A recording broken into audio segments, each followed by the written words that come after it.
Give us some of your wishes for this winter meeting. What would you like to accomplish here as the Cincinnati Reds try to improve their ball club? Well, like everybody, I think you want another starter if you can get one. Or two. Or two. Yeah, without paying too much for them, right. Hopefully. And everybody looking for that big right-handed bat, looking for some bench strength, naturally. Our bullpen. We'd like to keep that together because this is what we feel our strength is. And so if we can get a couple more parts here and keep what we have, I think we'll be very, very competitive. Let me ask you, why is it so difficult to find right-handed power?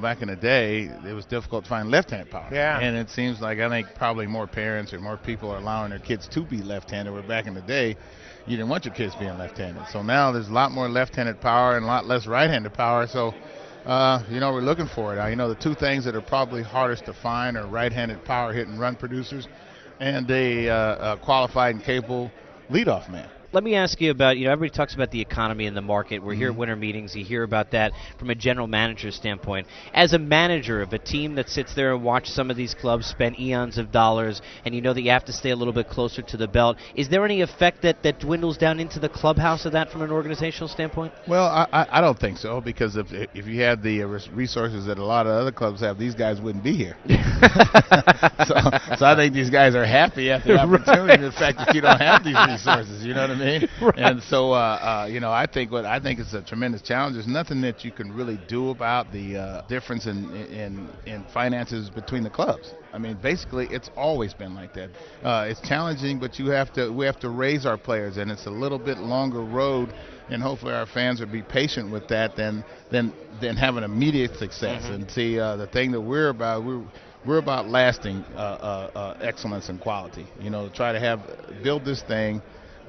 Much like the Minnesota Twins have, where they get a formula, they get a way to develop players in the minor leagues. They come to the big leagues. They know how to play. They play a certain way, a Reds way of baseball. Like when I went to the Dodgers, it was a Dodger way to play baseball. And I remember when I first went there from the Braves, where we went from basically an offensive team, not winning a whole bunch of games, but we could hit. And I went to the Dodgers, and I remember I missed a cutoff man one time. And my first time there, and Al Campanis had given me the Dodger way to play baseball, a book which I didn't even sniff at, you know what I mean?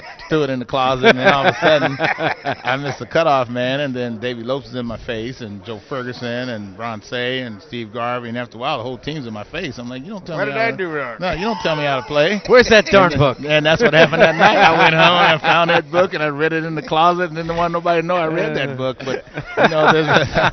But this is how you play correct baseball, and there's only one way to play it, which is correctly.